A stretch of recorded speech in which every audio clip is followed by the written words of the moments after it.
tadi pagi berubah. Dia tersenyum, dia menyatakan bahwa saya tidak akan cuci darah selamanya, tetapi tetap dipantau ginjalnya. Haleluya, Tuhan Yesus ajaib. Ginjal saya sembuh. Segala puji, hormat, dan kemuliaan hanya bagi Tuhan Yesus Kristus, Tuhan saya, Yesus Tuhan saya, Juru Selamat saya, penebus dosa saya. Saya percaya dan saya menjadi keluarga Allah. Haleluya, Tuhan Yesus sudah bilang sama saya, Pak. Tadi malam itu saya dikasih, ada suara hati bilang, Bapak sembuh, nanti Bapak kita sama-sama ya, Tuhan punya rencana indah buat Bapak. Bapak nanti jadi apologet juga, dan Bapak memberitakan firman Tuhan. Tapi jangan lari dari kelompok kami ya, Pak ya. Masuk dengan kelompok kami, Pak.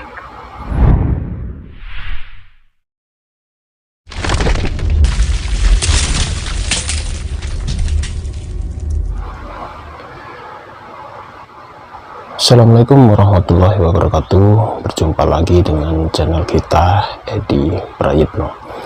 Kali ini saya membawa kabar berita duka ya, dimana pada hari Selasa kemarin pada tanggal 12 April 2022 Bapak Yudi Mulyana yang sangat kontroversial dulu ya, yang beberapa videonya sudah saya muat beberapa bulan yang lalu. Beliau pada hari Selasa kemarin meninggal dunia di rumahnya ya. Diperkirakan semalam, wafatnya jam 11 malam ya. Sosok Bapak Yudi Mulyana ini adalah sosok yang pernah menghebohkan ya dunia dunia pemurtadan ya, dimana beliau waktu itu saya dikirimi video oleh si Paul Zhang bahwa si Bapak Yudi Mulyana yang saat itu sudah bekerja di Departemen Agama di Bimas Islam, setelah sebelumnya Kristen ya, masuk Islam, kemudian bekerja di Bimas Islam. Tiba-tiba saya dikirimi video beliau dibaptis ya. Sempat ramai karena waktu itu beliau adalah seorang muslim dan bekerja di Bimas Islam ya, dan video-videonya sempat menghebohkan dunia maya waktu itu. Setelah kejadian tersebut, beberapa hari kemudian beliau menyatakan bersyahadat kembali. Nah, setelah beliau bersyahadat kembali ini, beberapa kali bertemu dengan kami di Surabaya, dan saat beberapa pertemuan itu pun saya selalu bertanya pada beliau apakah beliau mantap untuk masuk Islam. Janganlah agama ini dibuat permainan ya, dan janganlah silau dengan tawaran-tawaran harta kemudian meninggalkan imannya, karena banyak orang murtad itu karena ditawari harta ya. Karena beliau sendiri waktu itu bercerita kepada saya di suatu kesempatan di bulan Desember kemarin, akhir Desember 2001, saat kami mengadakan diklat ya, diklat kepada para mahasiswa Fakultas Usuluddin jurusan Perbandingan Agama. Di situ kita mengadakan diklat 3 hari di sebuah villa ya, dan tiba-tiba Bapak Yudi Mulyana itu hadir di sana. Padahal beliau itu sebetulnya bukan termasuk dalam pembicara ya, bukan narasumber, karena di dalam narasumber yang kami dapatkan waktu itu tidak ada nama Yudi Mulyana. Dan kebetulan beliau waktu itu hadir di acara kami sebagai tamu biasa ya, dan karena kami sudah kenal, beliau bisa masuk ke dalam acara kami ya. Dalam pertemuan tersebut kebetulan di villa tersebut ya, kami menginap itu sekamar dengan beliau waktu itu ya, di acara di Malang tersebut. Dan dalam beberapa diskusi saya dengan Bapak Yudi Mulyana, sekali lagi saya tanya apakah Bapak Yudi Mulyana masih mantap mengakui Islam sebagai agamanya. Beliau mengaku, bahkan bersumpah-sumpah demi Allah dia akan mati dalam keadaan Islam ya. Tetapi beliau waktu itu juga bercerita bahwa ada persoalan masalah keuangan ya, masalah keuangan, dan beliau ditawari banyak sekali, mendapat tawaran dari orang-orang sebelah untuk kembali murtad dengan iming-iming dikasih imbalan duit. Dan beliau ini cerita kepada saya terus terang waktu itu seperti itu ya. Memang keadaan beliau belakangan ini memang membutuhkan banyak biaya karena sakit ya. Sempat kakinya ya, jarinya itu diamputasi karena sakit diabetes, ditambah lagi dengan sakit jantung dan sakit ginjalnya. Waktu itu masih mantap memilih agama Islam. Bahkan di dalam kesempatan tersebut, di akhir-akhir acara ya, beliau maju ke depan. Saat itu saya menjadi pembicara, kemudian dia meraih mic untuk berbicara sebentar kepada para peserta ya. Ini videonya ya, bisa Anda dengarkan. Sering mengatakan Mesias yang akan datang adalah dari keturunan Daud. Itulah sebabnya mereka inginkan Yesus itu tampil seperti Daud. Tetapi saya katakan tadi, kalau anggapan seperti itu anggapan yang gagal, karena Yesus akhirnya disalib. Jadi bukan saya mengatakan bahwa Nabi Isa gagal, tidak. Anggapan mereka yang gagal, tidak memenuhi harapan mereka, gitu ya. Ya, silakan. Saya tambahkan, Pak. Terima kasih, saya tambahkan. Mesias itu artinya yang membebaskan Israel. Istilah Mesias ini sebetulnya muncul sejak dari zaman Perjanjian Lama. Tetapi kenyataannya sampai sekarang orang Yahudi itu menolak Yesus sebagai Mesias. Padahal orang Yahudi sangat mengharapkan Mesias. Sampai hari ini orang Yahudi masih berdoa di tembok ratapan namanya. Jadi mereka itu berdoa mengambil ayat-ayat dalam lama di bulu-bulu dimasukkan ke dalam tembok. Nah, kenapa orang Yahudi menolak? Itu pertanyaan. Kenapa? Mesias itu kan ada pembebas. Yang pertama, alasan penolakan adalah karena ternyata Yesus lahir dari Nazaret. Nazaret itu adalah simbol kota prostitusi. Nazaret itu punya kesan yang tidak baik. Ditambah lagi diperkuat bukan cuma kotanya yang tidak baik kesannya, tetapi lahir dari bukan hasil perkawinan. Kok bisa tidak menikah Maria dengan Yusuf? Kok bisa punya anak? Ini jadi masalah. Lahir dari orang Nazaret. Maka disebut kalau orang bilang Yesus dari Nazaret. Jadi karena lahir dari Nazaret itu pertama. Yang kedua, masa seorang pembebas raja itu dari keturunan tukang kayu. Di dalam Alkitab tertulis Yesus itu anak tukang kayu. Jadi orang yang minta-minta, orang yang punya Mesias itu diharapkan seperti Raja Daud yang bisa membebaskan. Mana mungkin orang miskin dan terbukti lahirnya di kandang domba Bethlehem. Jadi ini tidak sesuai dengan harapan orang-orang Yahudi. Harusnya Mesias itu lahir dari keturunan kerajaan yang jelas punya power begitu, lahir dari bangsawan. Tetapi nyatanya lahir dari Nazaret yang saat itu ya, kita bicara tentang sejarah saat itu Nazaret konotasi konten yang baik dan diperkuat dengan lahir dari proses yang memang bukan perkawinan yang resmi. Mana mungkin orang tidak menikah bisa hamil dan lagi lahir sebagai orang anak tukang kayu. Ini dasar sampai hari ini kenapa Yahudi menolak Yesus sebagai juru selamat atau Mesias. Terima kasih, Pak. Pak teman, Pak Masud. Pas. Ya, tambahnya cukup tentang pengertian Mesias dan Nabi Isa. Mengapa disebut Mesias palsu atau dan lain-lain? Ya, Itu di buku Misteri Natal kan ada itu pandangan Yahudi terhadap terhadap Yesus sebagai Al-Masih, itu kan ada dalam pandangan Islam dan pandangan. Insya Allah itu bisa lengkap dari pandangan berbagai sejarawan dunia, ya sudah ada kan itu.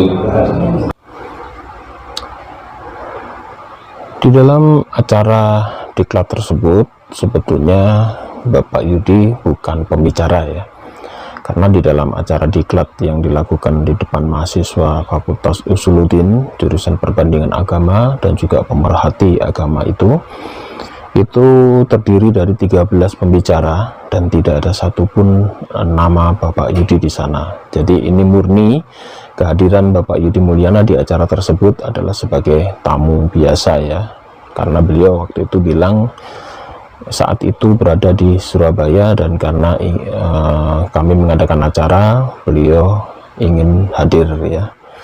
Jadi kehadiran Bapak Yudi Mulyana bukan sebagai pembicara utama ya, karena dari 13 orang pembicara itu tidak ada nama Bapak Yudi Mulyana di sana.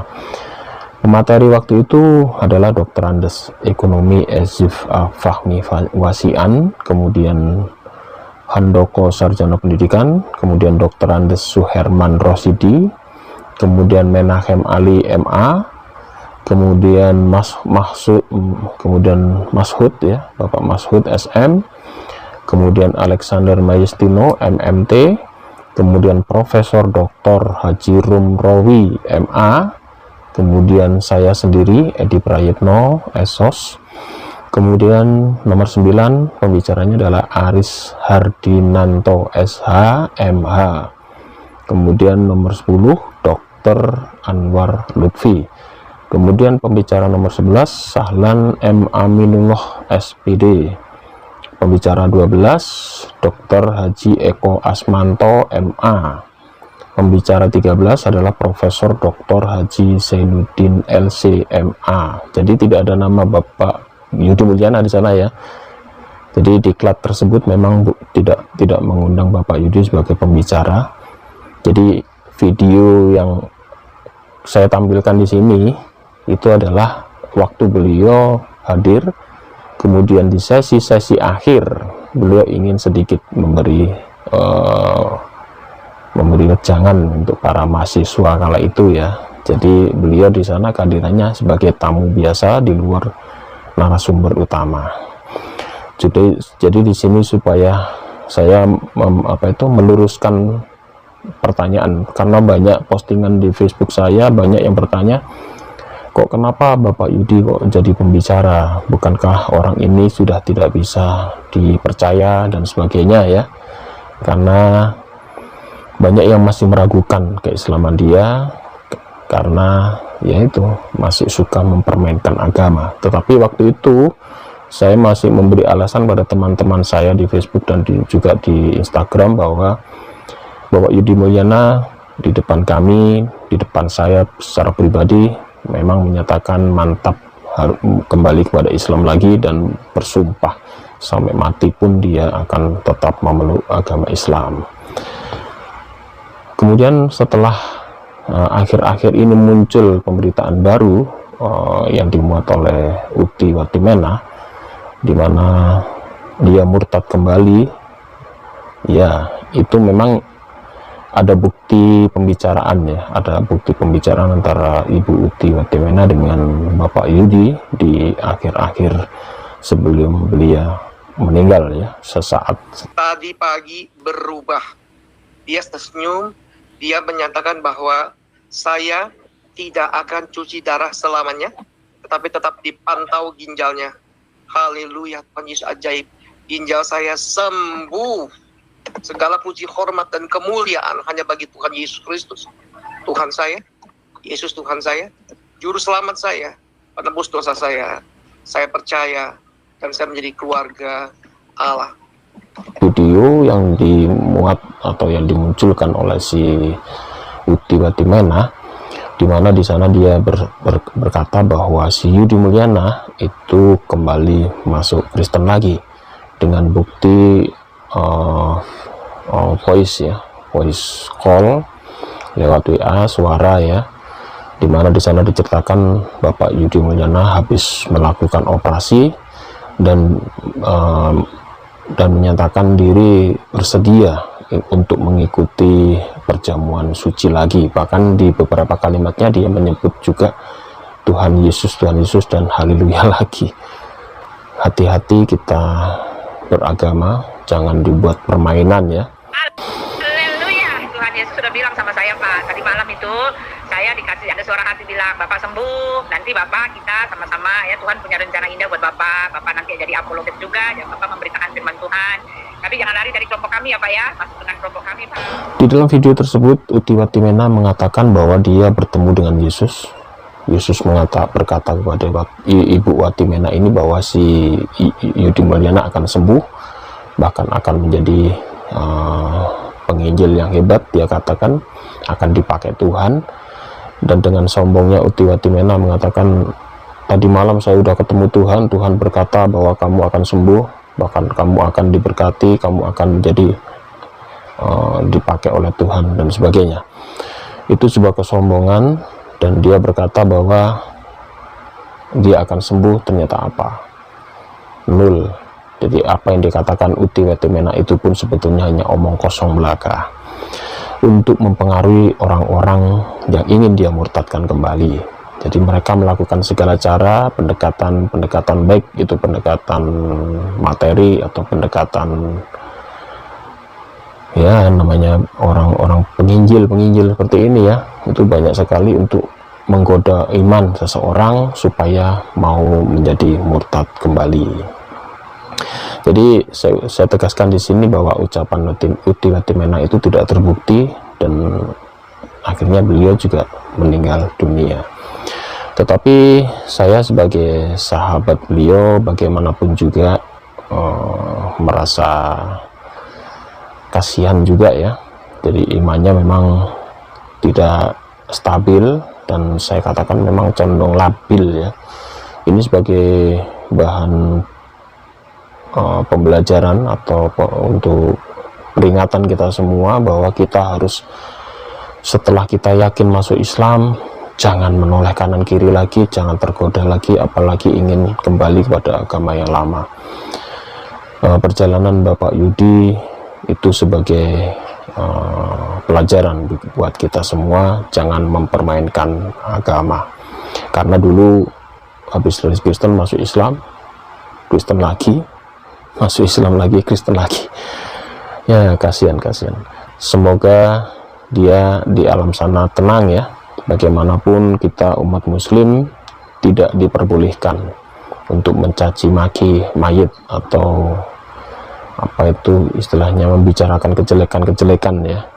Nabi SAW berkata, janganlah kalian mencela mayit karena mereka telah pergi untuk mempertanggungjawabkan apa yang telah mereka perbuat. Hadis riwayat Bukhari nomor 1329. Jadi menurut hadis ini udah jelas, kita jangan mengata-ngatai mayit yang berlebih-lebihan ya. Memang semua manusia punya salah dan dosa, biar itu urusan sendiri dengan Tuhan. Hanya Tuhan, hanya Allah yang tahu isi hati manusia, dan semua perbuatannya sudah dilakukan Bapak Yudi sekarang sudah dipertanggungjawabkan kepada Tuhan yang menciptakan kita. Jadi sekali lagi ini hanya sebagai pembelajaran buat kita semua. Saya peringatkan pada Anda yang sudah mu'alaf, pertahankan iman Anda, tetap bertahan pada iman Islam, jangan pernah goyah karena godaan-godaan ekonomi dan sebagainya. Karena saya di lembaga Yayasan Pembina Mu'alaf ini banyak sekali menerima keluhan semacam ini ya, rata-rata ekonomi. Setelah menjadi mu'alaf, mereka rata-rata labil karena ekonomi.